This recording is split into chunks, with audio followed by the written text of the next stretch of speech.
it is not a good time.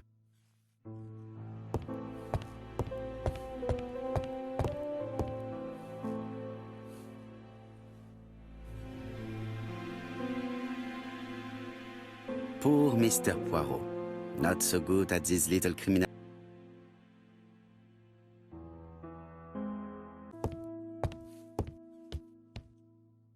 Hastings, what you are doing is an absolute disaster. That is no way to pack suitcases. Heavens, we must hurry. We have to get to Churston before the murder. Hastings, order and method are always necessary, regardless of the circumstances. Okay. I'll let you pack them. All the same, it really is a disgrace to leave your belongings in such a mess.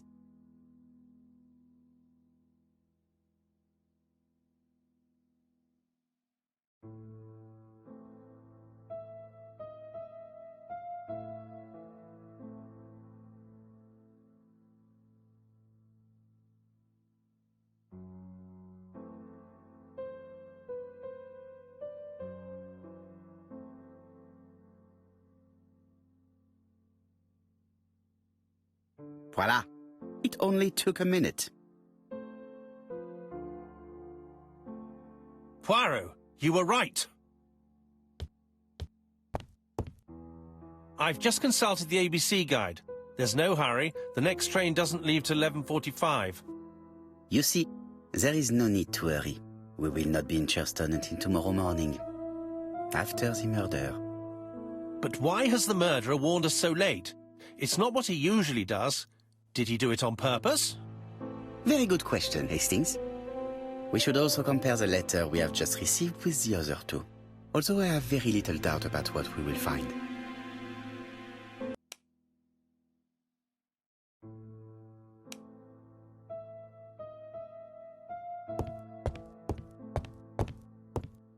Hastings, it would appear that you are getting slightly thin on top. Really? I hadn't noticed.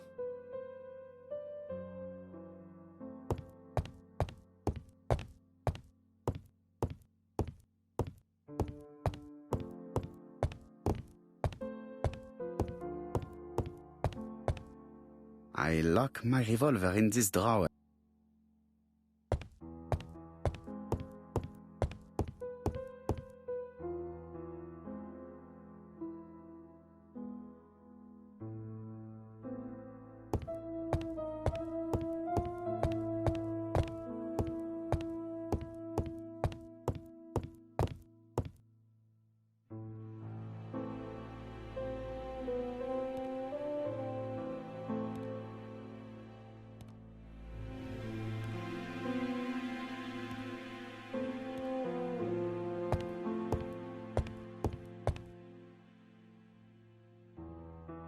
Right, let us compare this new letter with the second one. Let us examine this more closely.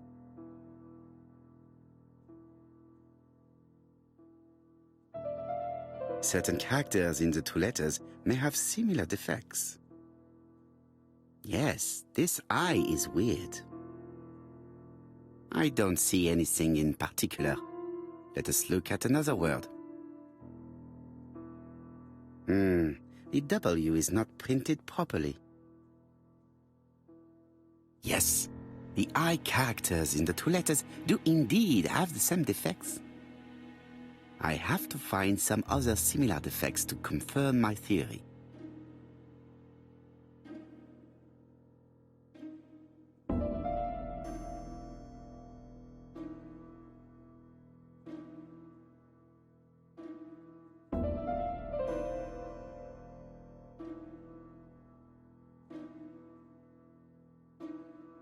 Yes, the A appears to be quite unusual.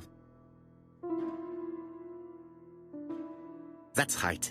The A characters in the two letters do indeed have the same defects. I have to find some other similar defects to confirm my theory.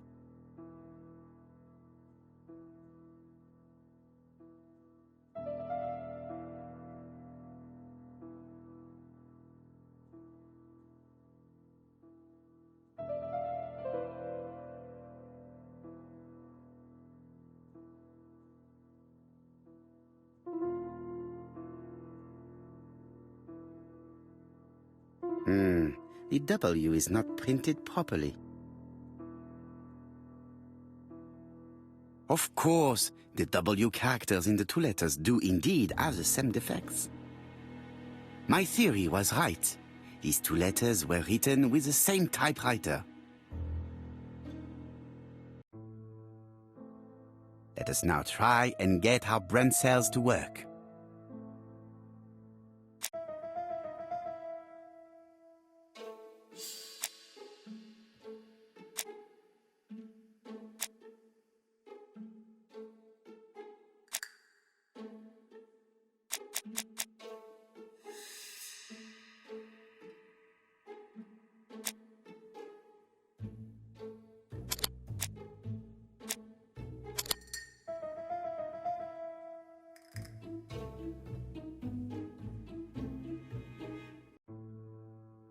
The letter should have arrived in time.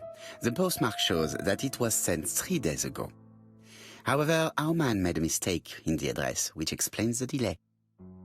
All the same, the post office took their time correcting the error. Come on, Poirot. Your address is not quite as well known as that of Scotland Yard. Poirot, the telephone. It must be Jap.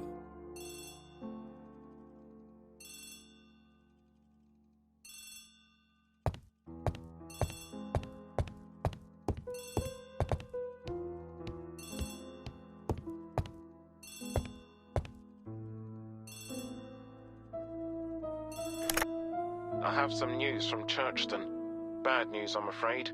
Sir Carmichael Clark was murdered while out on his evening walk. Sir Carmichael Clark. The name is familiar to me.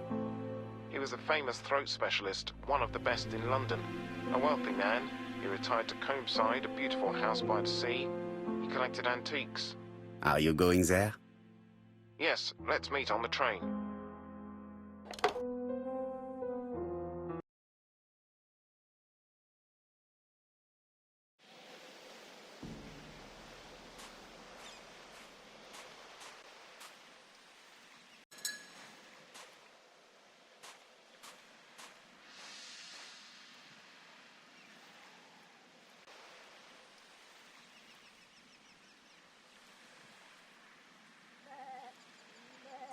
An ABC guide.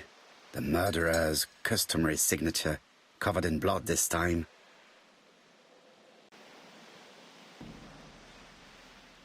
Sir Carmichael's throat was cut. It's a clean incision, a professional murder.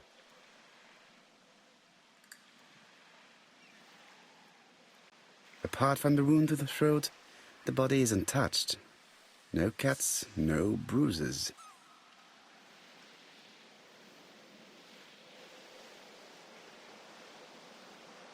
The gravel on the path has been sprayed with blood that covers a conical-shaped area, which starts at the body and becomes wider as it moves further from the bush.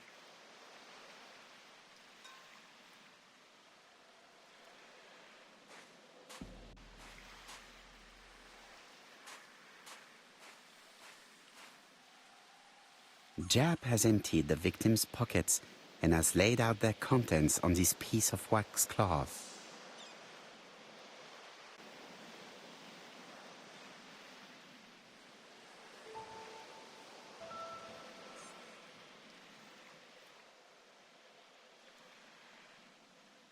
Nothing appears to be missing from this wallet.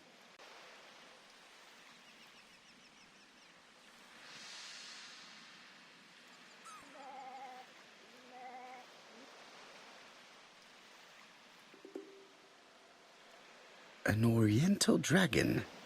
It's an old piece, much older than the pocket watch on which it was fastened.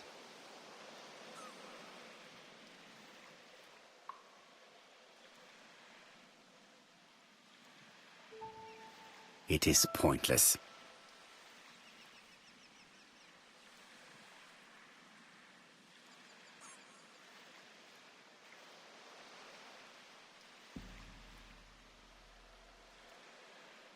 A signet ring, very probably with the Clark family's coat of arms.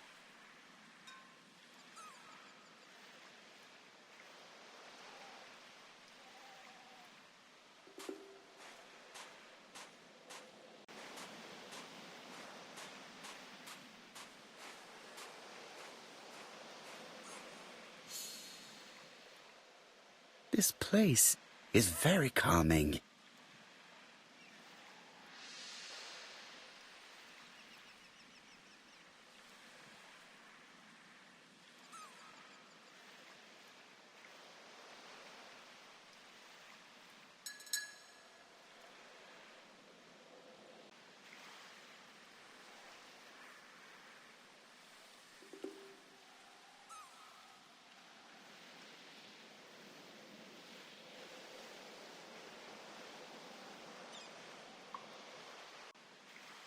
The site is exceptional. It is easy to imagine that Sir Carmichael used to enjoy stopping here every evening. The vegetation behind the bush has been trampled. Let us now try and get our brain cells to work.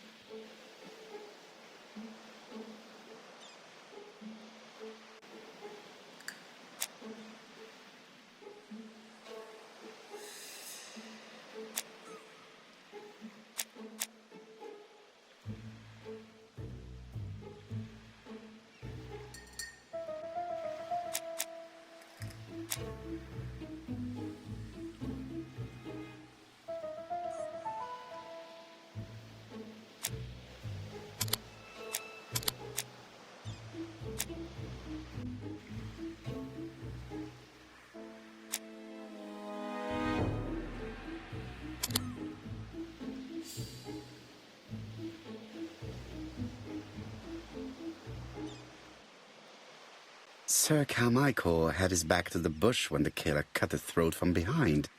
A fatal blow that sprayed blood over a range of more than 1 meter. Let us now try and get our brain cells to work.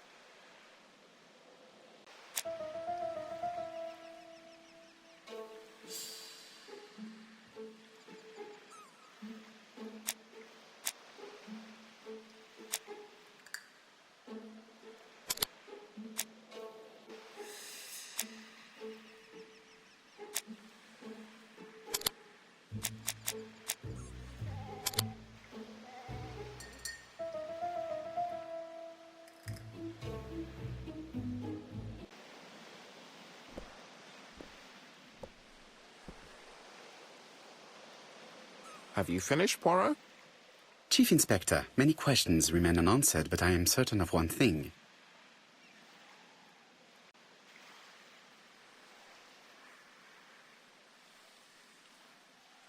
The killer has prepared his crime very carefully. Quite right. He must have known Sir Carmichael's movements well to plan such an attack.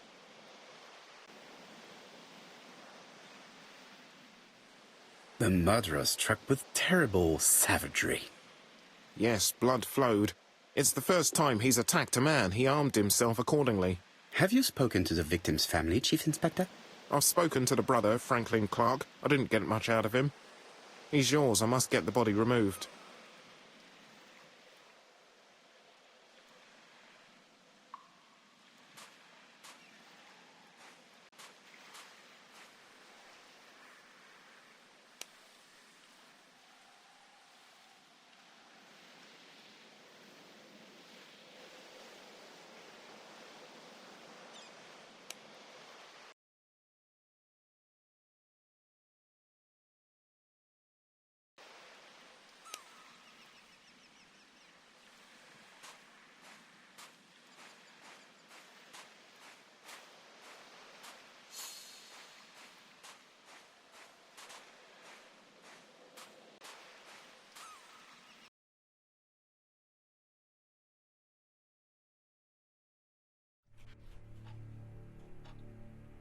To be honest, this inspector seems rather obtuse.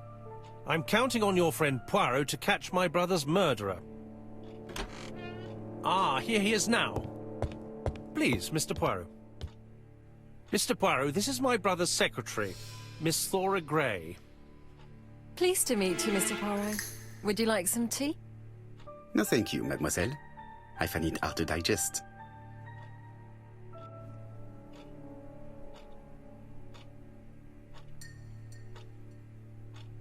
It is not the right time.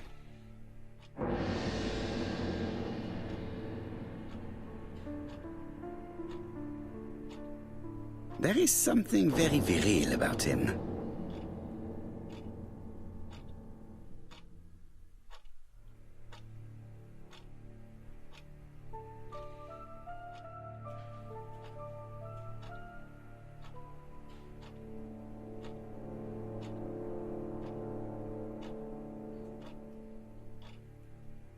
There is something very viril about him.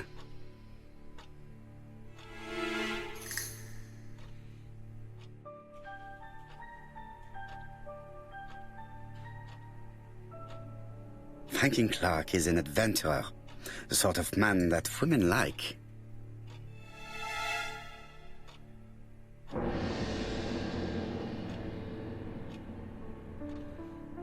There is something elegant about her.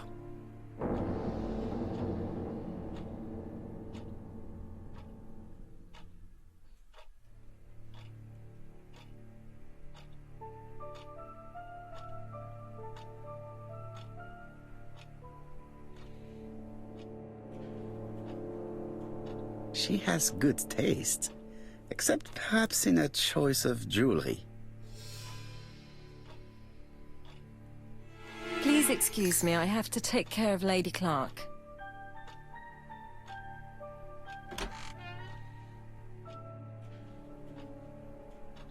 Hastings does not like very hot tea. He's going to blow on his cup for a good while before drinking.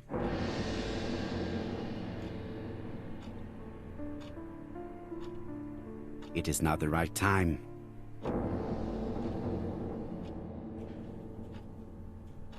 It is not the right time. My brother's wife is gravely ill. You will probably want to question her, but I fear that it won't be possible today.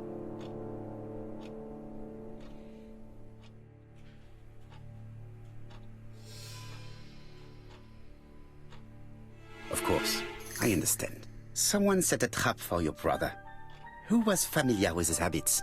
Everybody knew he took his evening walk at 8:30, and that he always followed the same path.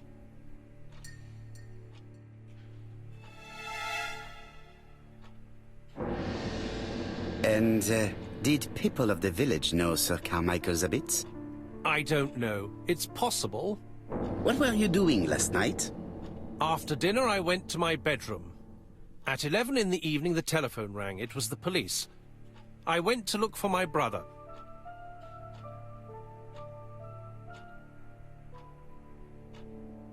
Was it a dark night? It was a new moon. I took a lantern. So it was you who found the body? Yes, along with the gardener. Have you seen any strangers around the house recently? No. As far as I know, nobody has been near the house.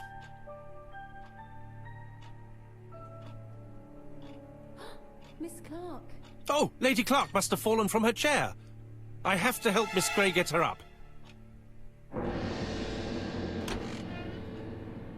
Hastings, while our host is gone, let's examine the drawing room. But, Poirot, a gentleman shouldn't... I take full responsibility. All you have to do is to leave the drawing room door ajar and let me know if anyone is coming.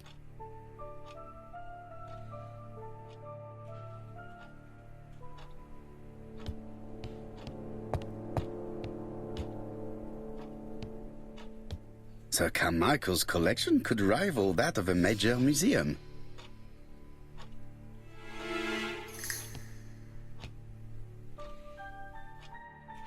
The interior is richly decorated.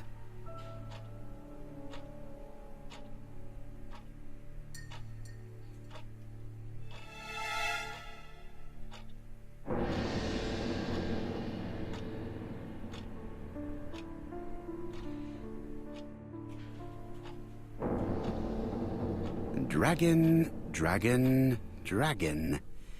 Sir Carmichael showed himself to be very consistent in his collection's theme.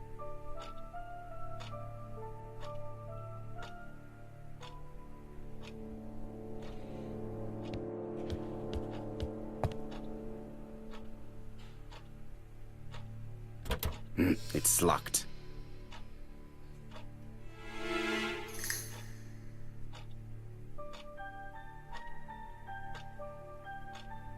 Sir Carmichael's collection could rival that of a major museum.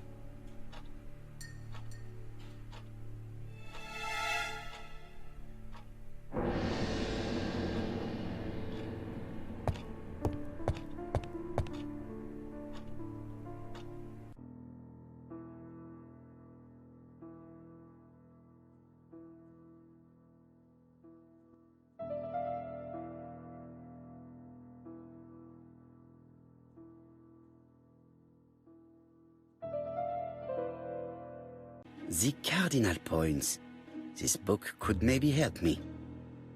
Each cardinal point is associated with one animal and one color. In the middle sits the imperial dragon, and out of respect, all the others are turned towards him. Turtle, the dragon, the crane, and the tiger. I think I've already seen this motif somewhere.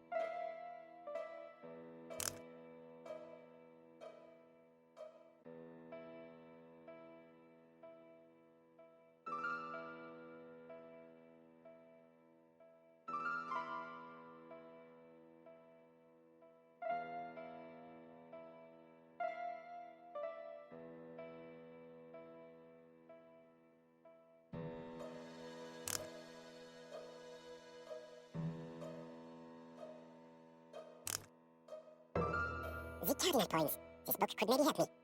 Each cardinal point is associated with one animal and one color. In the middle sits the imperial dragon, and out of respect, all the others are turned towards him.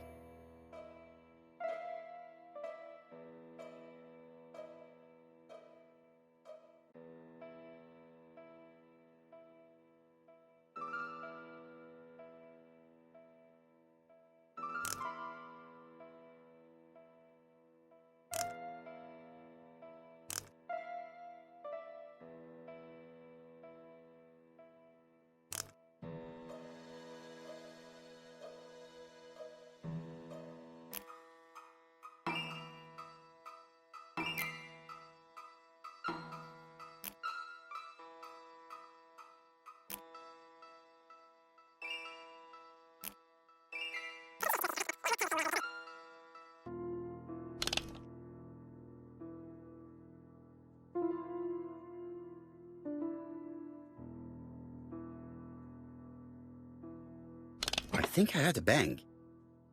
Could it be this cupboard?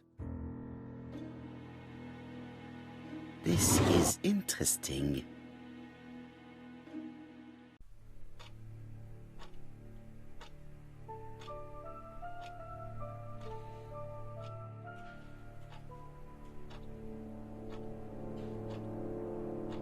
These daggers are only ceremonial weapons. I do not think that the crime weapon is here.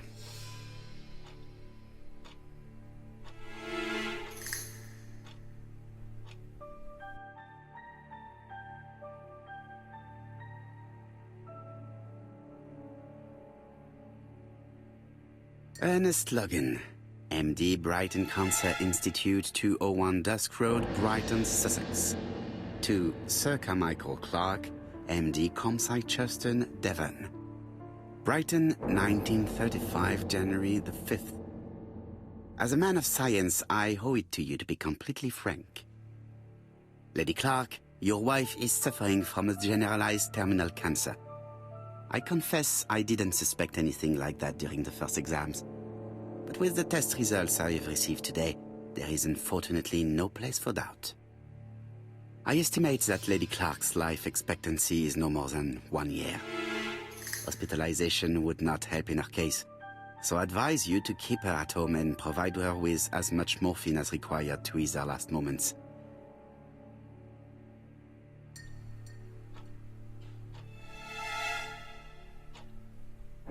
Here's Miss Gray.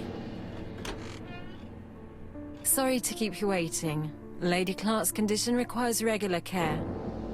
I believe you want to ask me a few questions. Indeed, mademoiselle. This porcelain is remarkable. Is it old? It's about 3 centuries old, I believe. Wait, let me find the reference.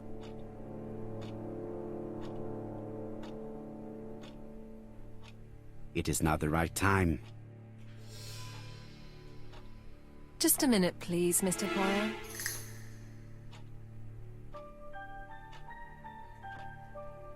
She appears to be very flustered.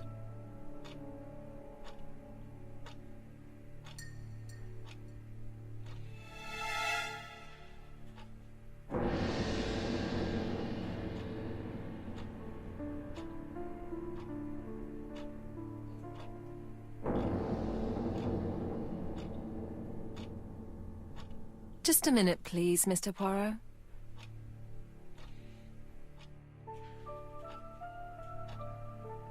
She's unable to hide her emotion, and her makeup has been disturbed. I think that this young woman has just been kissed.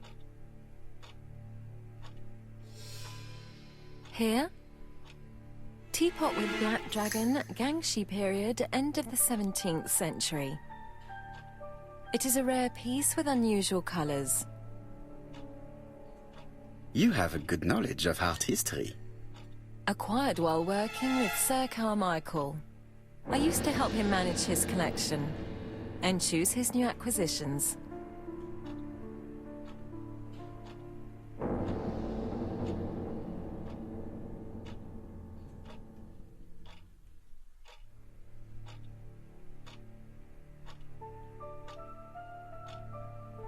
Was it difficult working for this elderly gentleman? He wasn't old. Well, I mean... Did you have a good relationship with your employer? He treated me well, and I am sorry for his death. Have you seen any strangers hanging around in the past few days? No. Nobody has been near Cumside.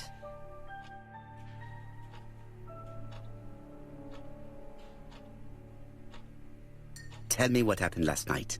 After dinner? Well, I did some sewing, and then I went to bed. I was woken by the telephone at 11. I heard Franklin Clark speaking with the gardener.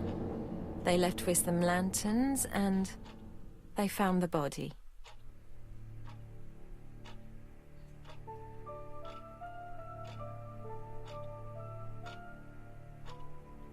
What are your feelings about Franklin Clark? What an odd question. Of course I think he's a good man. He's energetic, nice, very sociable.